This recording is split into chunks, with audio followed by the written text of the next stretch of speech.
Shalom Akim.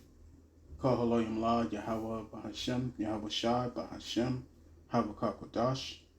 Shalom to the Akim out there that's pushing the truth, that's laboring in the word, and that's pushing the gospel of the great kingdom that's soon to come.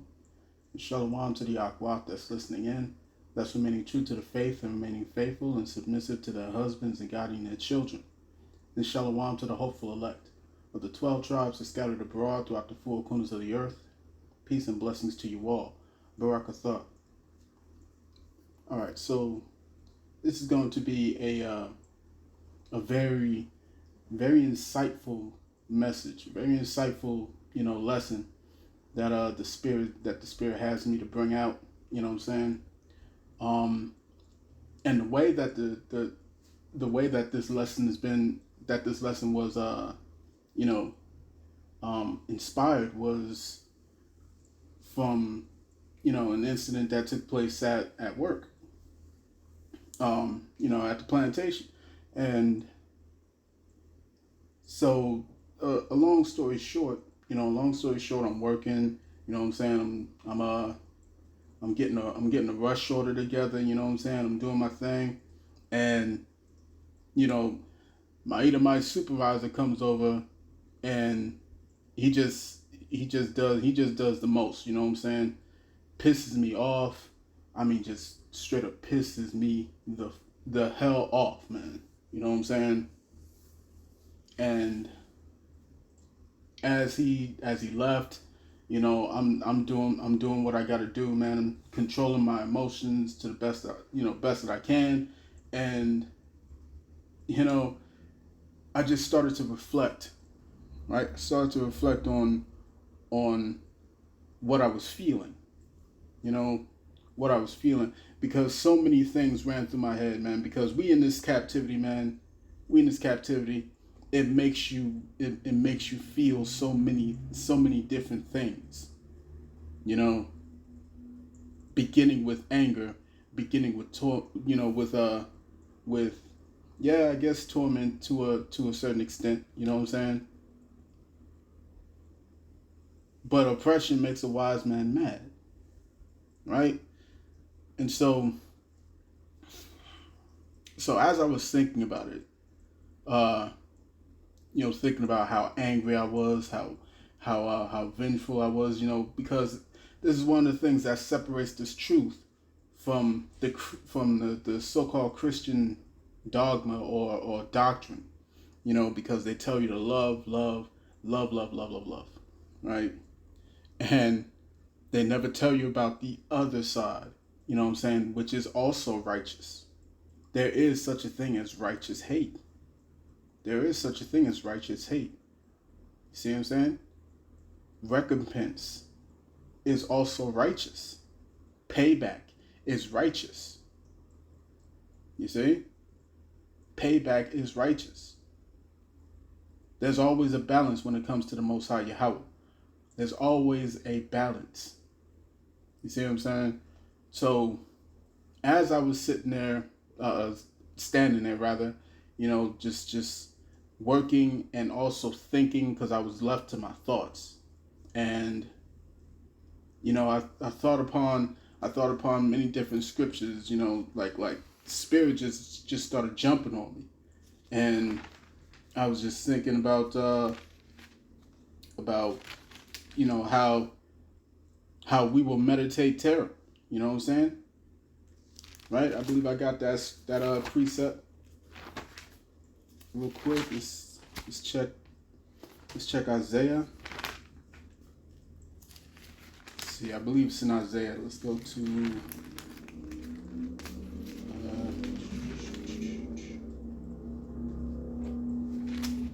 all right. Here we go. Let's go to Isaiah chapter 33, verse 17. It says, "Thine eyes shall see the King of his beauty." Right? "They shall behold the land that is very far off. Thine heart shall meditate terror." Where is the scribe? Where is the receiver?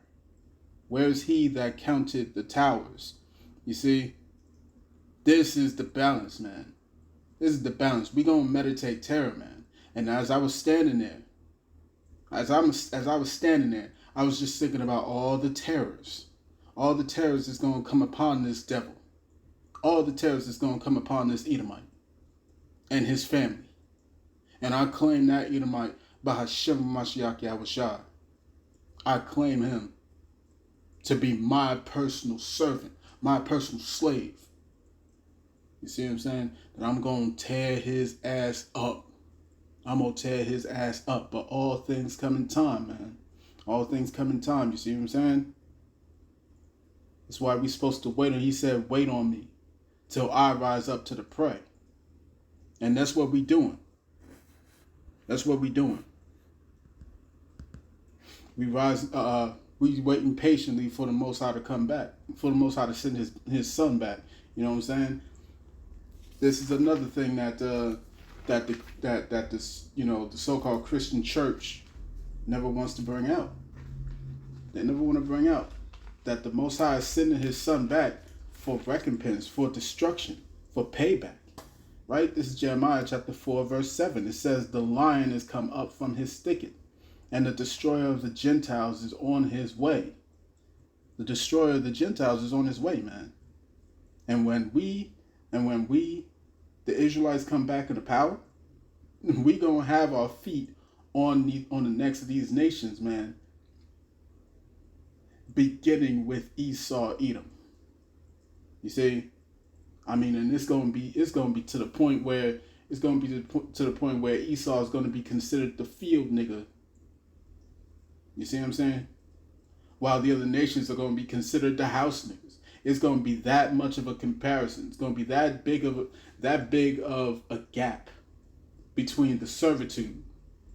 You see, we're gonna have all these other nations in subjugation. But Esau will get the worst of the worst of the worst of it all. You see what I'm saying? And that's righteous recompense. Right? But before I digress, you know, we're going to get into this lesson, man. So the topic came to me.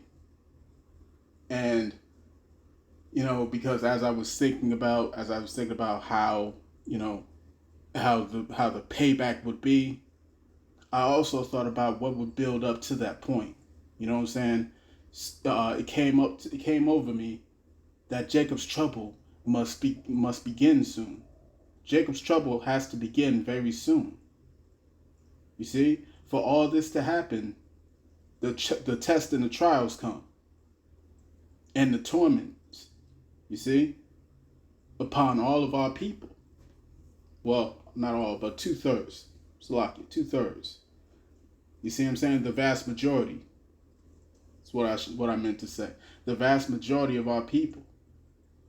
Jacob's trouble must ensue.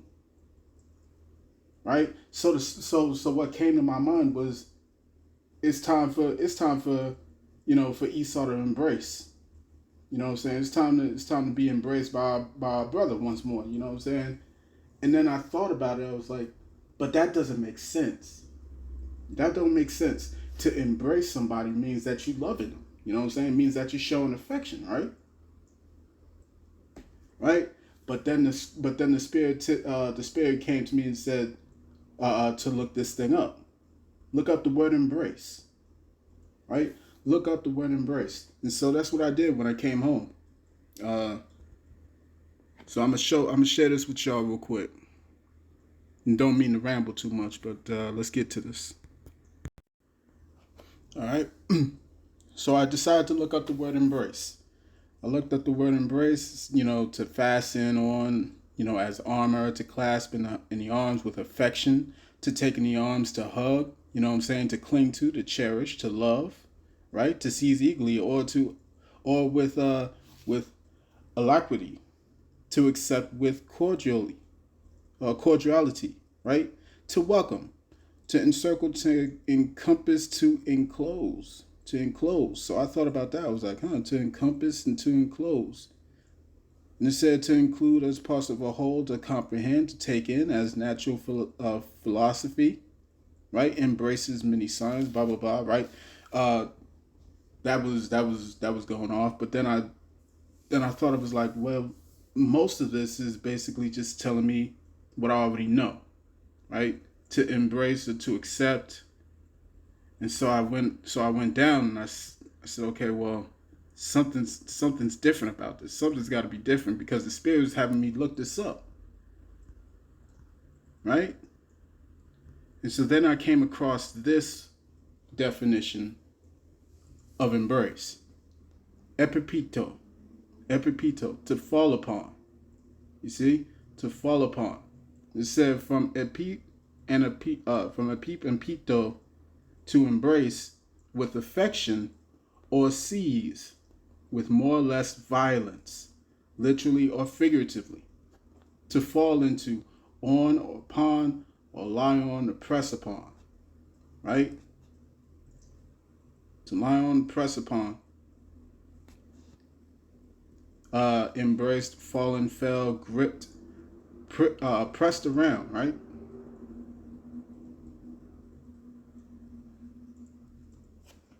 Right? So that was what caught me. That was what caught me. I said, wait a minute. Less violence. More or less violence. Select, right? With more or less violence. And then the lesson came to me. It says, embrace your little brother. Right? That's what it said. In my spirit anyway. You know. So that's going to be the name of this lesson. Embrace your little brother one last time. And the moment that came to me, then all these other scriptures started coming to me. It was like, whoa.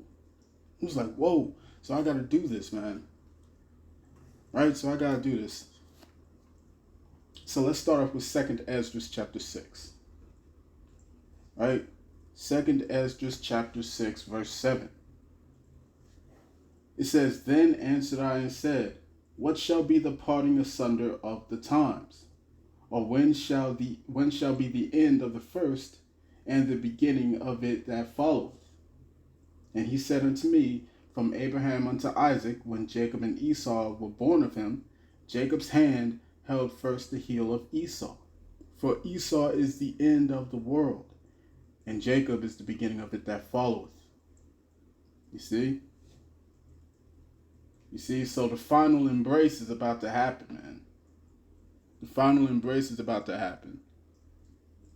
With more or less violence. You see? It's seizing. This is a time to seize.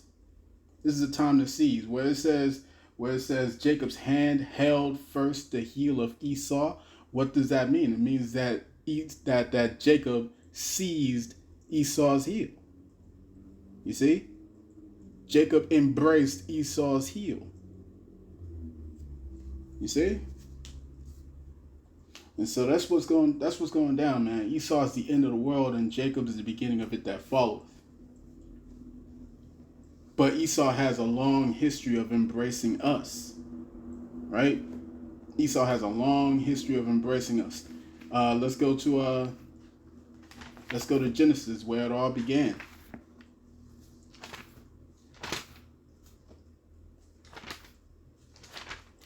Right?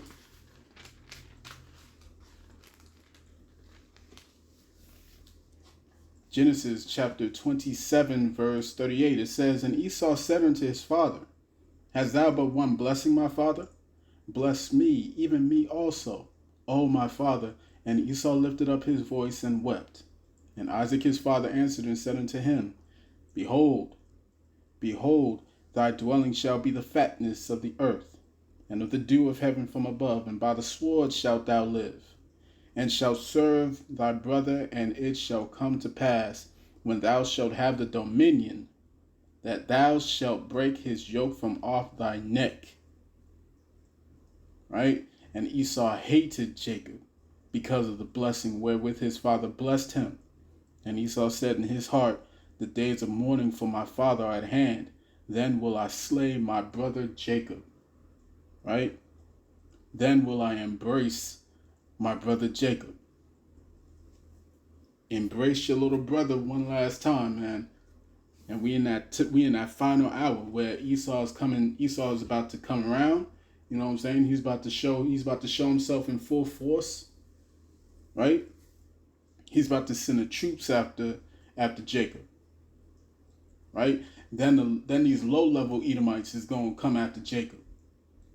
It's going to be chaos in the streets, man. It's going to be all hell out here, man. All hell out here. But that's all right. That's all right. It has to happen. It has to happen. This has to happen. In order for this place to be finished, in order for this wickedness to be done away with, this has to happen. Right? So let's go to the book of Psalms.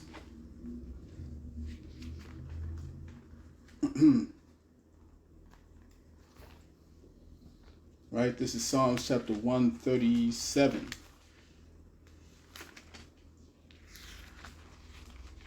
Psalms 137 verse 7, it says, "Remember, O Lord, the children of Edom, in the day of Jerusalem, who said, raise it even to the foundation thereof." You see, the whole Bible is full of history. Full of history when it comes to Esau and Jacob, the whole struggle between the two brothers, between the two twins. You see, it's a long history of our big brother embracing us. A long history of it. For example, let's jump to verse let's go to the book of Numbers. Let's go to the book of Numbers, man, because when I was listening to the elder Araram, you know, and the brother from Birmingham, Alabama, you know what I'm saying? And they was going into the fact that Esau's got one large tab. He's got one large tab. And he's got to pay for all that. Right? He's got to pay. Right? The one brother said, tally. You know what I'm saying? You got to pay back all that you owe. You know, from 70 AD. Right? From 70 AD. They mentioned 70 AD. They mentioned slavery. Civil rights. Right? Think of all this. Think of all the struggle that the Israelites have been forced to endure. Think of it.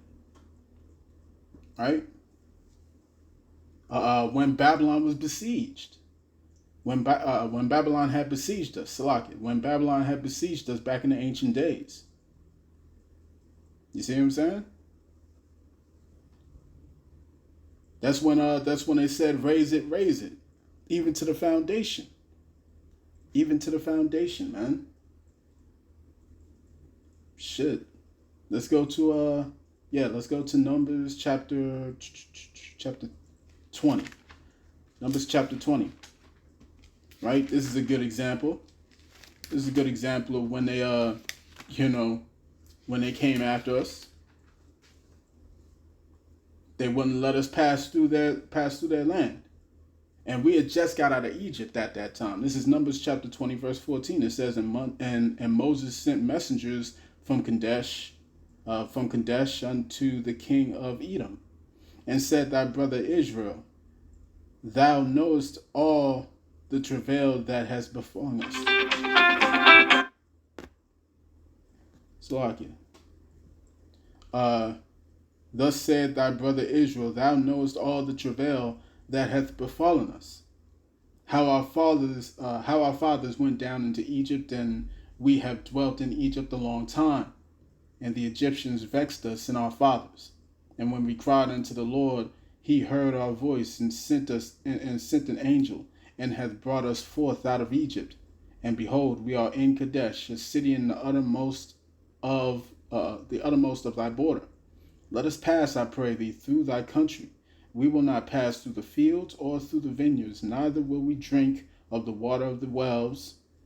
We will go by the king's highway, right? And we will not turn to the right hand nor to the left until we have passed thy borders.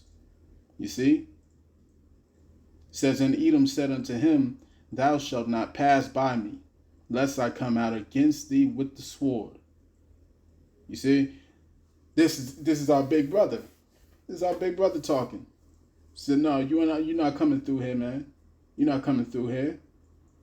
And isn't that the same thing that you hear all these so-called white Christians talk about? They always say the same thing. No, we're brothers. We're brothers. We're neighbors. You know what I'm saying? We're neighbors. No, y'all not. Y'all not our brothers. You see what I'm saying? Y'all not for our turn. Right? It says in Edom's Salakia. And Edom said unto him, Thou shalt not pass by me, lest I come out against thee with the sword. And the children of Israel said unto him, We will go by the highway, and if I and my cattle drink of thy water, then I will pay for it. I will only, without doing anything else, go through on my feet. And he said, Thou shalt not go through. And Edom came out against him with much people and with a strong hand. You see, they brought their armies. Thus Edom refused to give Israel passage through his border, wherefore Israel turned away from him. And the children of Israel, even the whole congregation, journeyed from Kadesh and came unto Mount Hor. You see, Esau's got a long history of showing his hatred. You know what I'm saying? Of showing his disdain towards us. Right? And we've been fleeing from him ever since. Right? When Yahawashi was on the scene and he said, Don't weep for me, man. Weep for yourselves and your children. Right? Because he knew what was coming. He knew what was coming when he came to Bethlehem. Right? And he started crying. He started weeping. Why? Because he knew what was coming. He knew the devastation that was going to hit in 70 AD and in that period after he died and rose again. He knew what was going to happen, man. You see? He knew that Esau was coming to embrace his brother.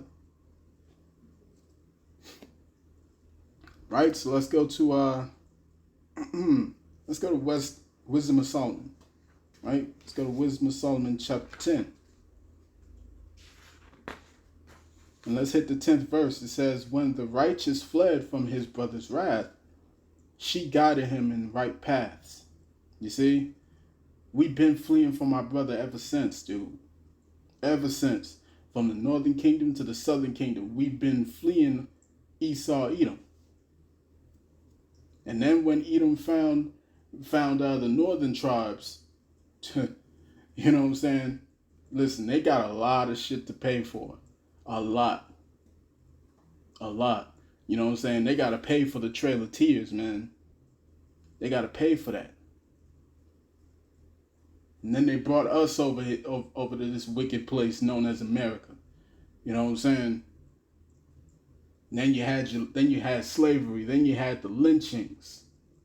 You know what I'm saying? And it hasn't stopped. It just kept going and going and going and going. Right? Even to this day, man, we still talking about this. We still marching. We still talking about our rights. We're still talking about our lives meaning something, mattering to people. You know what I'm saying? All these lives that they have taken, they took the lives of Emmett Till, Eric Garner, Philando Castile, Sandra Bland, Breonna Taylor, Tamir Rice, Alton Sterling, all these different people, all these Israelites that they took the lives from. You see? You see? All these lives that they took. Think about that. That's a lot of blood that they've got to pay for. And that's not even scratching the surface. That's not even scratching the surface, man. Millions upon millions upon millions. From the northern kingdom to the southern kingdom, it's been millions of us. But they don't want to talk about that. Why? Because there's a recompense coming. They have to pay for that. They have to pay for all these things that they've done. Right? His anger did tear perpetually. As a matter of fact, let me go there. Let's get Amos.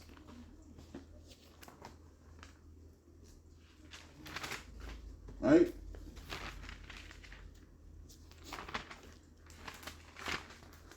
This is Amos chapter 1. Let's start at verse 9. It says, Thus saith Yahawah, for 3 transgressors of Tyrus, and for 4. Who's Tyrus? These so-called Africans. Right? What did they do? Why are they getting a part of this punishment?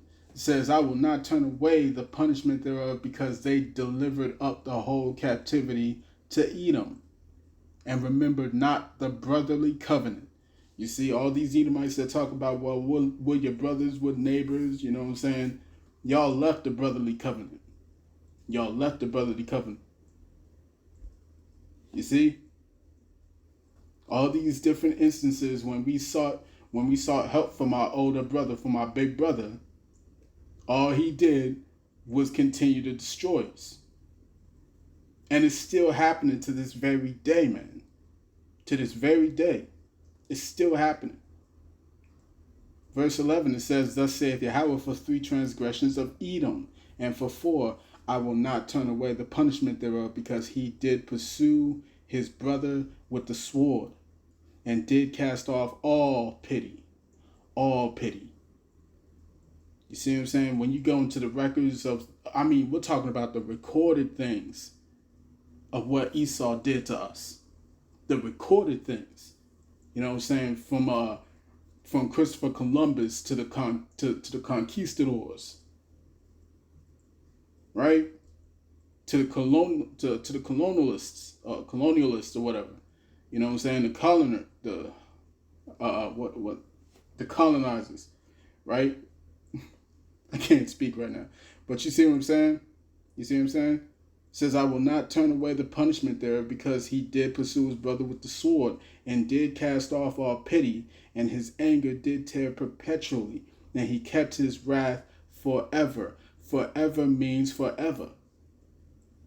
It don't mean that it just all of a sudden stops because civil rights. Doesn't mean that it all of a sudden stops because, you know what I'm saying, because there's so-called interracial dating and interracial marriages. Didn't all of a sudden stop. You see what I'm saying? So let's get Obadiah. Oh, you know what? Let's continue. Let's continue with Wisdom of Solomon, Salakia. Let's continue with Wisdom of Solomon. Let's read verse 10 again. Wisdom of Solomon, chapter 10, verse 10. It says, When the righteous fled from his brother's wrath, she, being wisdom, guided him in right paths, showed him the kingdom of the Most High, and gave him knowledge of holy things, made him rich in his travails, and multiplied the fruit of his labors. You see, and we about to be elevated. We about to be elevated, man. Beginning with the 1/3, headed by the 144,000. We about to be elevated. And the reign of Edom is about to be over. Let's go to Obadiah, Slaki. Let's go to Obadiah chapter 1. Of course, chapter 1, verse 11. Right? And let's read on down. Actually, verse 10. Let's start at verse 10. Salaki. Verse 10, it says, For thy violence against thy brother Jacob, shame shall cover thee, and thou shalt be cut off forever. In the day that thou stoodest on the other side, in the day that the strangers carried away captive his forces, the forces of the Israelites, and foreigners entered into his gates, and cast lots upon Jerusalem, even thou wast as one of them. Why? Because they went and they did the exact same thing, man. And it's written in the book of Joel. Right? It's written in the book of Joel, the 3rd chapter, where they cast lots upon Jerusalem. They cast lots upon our people. These slave auctions. That's what it was talking about. That's what it's talking about. It says, even thou wast as one of them. But thou shouldest not have looked on the day of thy brother in the day that he became a stranger. Notice that it keeps talking about brother. It keeps talking about brother. You have left a brotherly covenant. You did pursue your brother with the sword when the righteous fled from his brother's wrath. You see what I'm saying? It just keeps talking about your brother. And that's why the name of this lesson is Embrace Your Little Brother one last time. You see? Embrace your little brother one last time, man. It says, but thou shouldest not have looked on the day of thy brother in the day that he became a stranger. Neither shouldest thou have rejoiced over the children of Judah in the day of their destruction. Neither shouldest thou have spoken proudly in the day of distress. Thou shouldest not have entered into the gate of my people in the day of their calamity. Yea, thou shouldest not have looked on their affliction in the day of their calamity, nor have laid hands on their substance in the day of their calamity. And they still got our substance. They still got our goods, our riches, our gold. You know what I'm saying? All that stuff in their museums, in their you know what I'm saying, in their vaults, in the Vaticans. Yeah, you still got that. You still got that. And we finna snatch all that. We finna snatch it all back. You see? Verse 14, it says, neither shouldest thou have stood in the crossway to cut off those of his that did escape. Neither shouldest thou have delivered up those of his that did remain in the day of distress. For the day of Yahweh is near upon all the heathen. You see? Upon all the heathen. As I was meditating terror upon that Edomite, man, I was just thinking about so many things are about to happen, man. When the Spirit comes upon his elect, you know what I'm saying? We're gonna have the means to do whatever the hell we want to these devils. Whatever the hell we want. You see, it says, for the day of Yahweh is near upon all the heathen. As thou hast done, it shall be done unto thee. Thy reward shall return upon thine own head. You see, and you got these jokers that's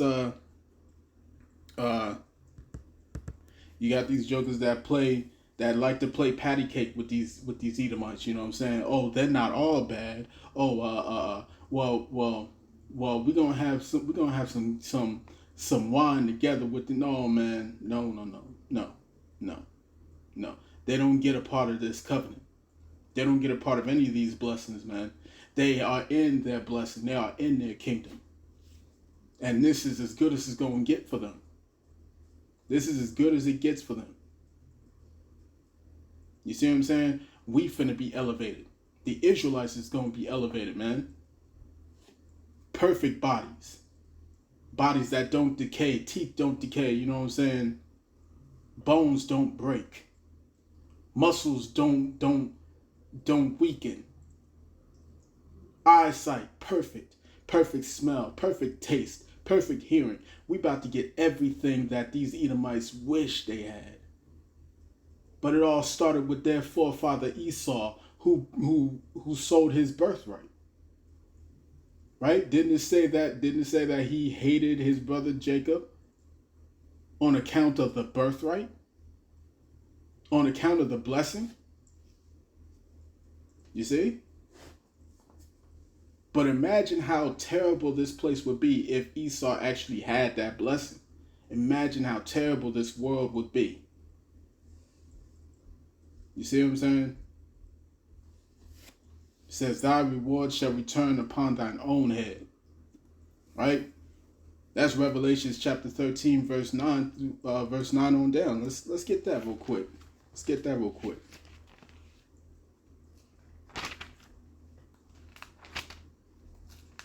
This is what these Christians don't want to talk about. They don't want to talk about the prophecies. They don't want to talk about what's coming for them. They don't. Revelations chapter 13, verse 9, it says, if any man have an ear, let him hear. He that leadeth into captivity shall go into captivity. He that killeth with the sword must be killed with the sword. Here is the patience and the faith of the saints. And it's coming down to it, man. It's coming down to it. The saints is gonna be excellent in that day. We finna take some heads. We finna take some heads, man. All right, so we almost finished with this. Let's go to Isaiah chapter 59.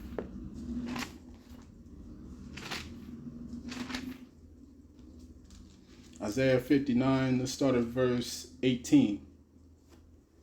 It says, according to their deeds, accordingly he will repay. Fury to his adversaries, recompense to his enemies. To the islands he will repay recompense. So shall they fear the name of Yahweh from the west, and his glory from the rising of the sun. When the enemy shall come in like a flood, when Edom comes in like a flood, this final embrace, this final encampment, this final enclosure, you see what I'm saying? It's going to be likened unto a flood. You see? Esau is going to take out 2/3 in a large majority of us. A large majority of us is going to be destroyed. You know what I'm saying? And Esau is going to have a large part to play, a big hand to play in that. You see what I'm saying? He's going to have a big hand to play in that. You see? It says, from the rising of the sun, when the enemy shall come in like a flood, the spirit of Yahweh shall lift up a standard against him, man. But that day is great. It's even the time of Jacob's trouble, but he shall be saved out of it. The elect, 1/3 shall be saved out of what's coming, man. We're going to be saved from that embrace. You see? We're going to be saved from that embrace. Let's go to Lamentations.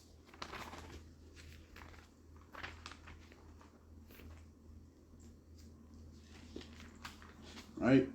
Lamentations chapter 21. Lamentations chapter 4, verse 21. It says, rejoice and be glad, O daughter of Edom, that dwellest in the land of Uz. The cup also shall pass through unto thee.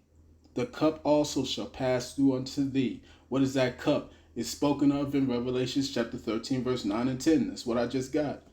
You know what I'm saying? As it is written, he that leadeth into captivity shall go into captivity. He that killeth with the sword must be killed with that sword. That's what it's talking about. This is that cup. It says, thou shalt be drunken and shalt make thyself naked. The punishment of thine iniquity is accomplished, O daughter of Zion. He will no more carry thee away into captivity. He will visit thine iniquity, O daughter of Edom.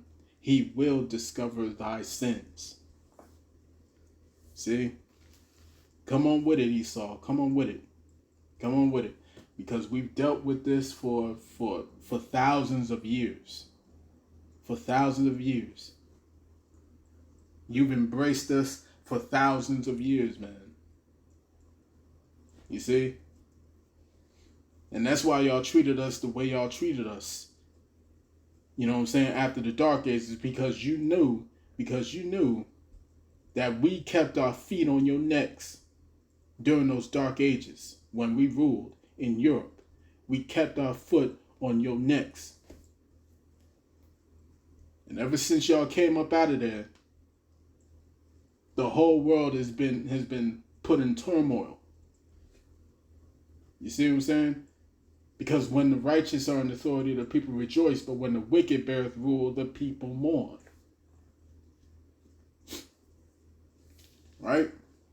So come on with it, Esau. Come. Embrace your little brother one last time, man. Because we tired of this. We're ready for this wicked kingdom to be finished. It's time for the final curtain to fall on Esau's rule. Alright? So I pray this was edifying, man. I want to say, Call Haloim La, Yahawah Bahashem Yahawashi, Bahashem Yahawashi, Shalom to the Yakim out there that's pushing the truth, that's laboring in the word, and that's pushing the gospel of the great kingdom that's soon to come. And shalom to the Yahawah that's listening in, that's remaining true to the faith, and remaining faithful and submissive to their husbands and guiding their children. And shalom to the hopeful elect of the 12 tribes that scattered abroad throughout the four corners of the earth. Peace and blessings to you all. Barakatah. Shalom.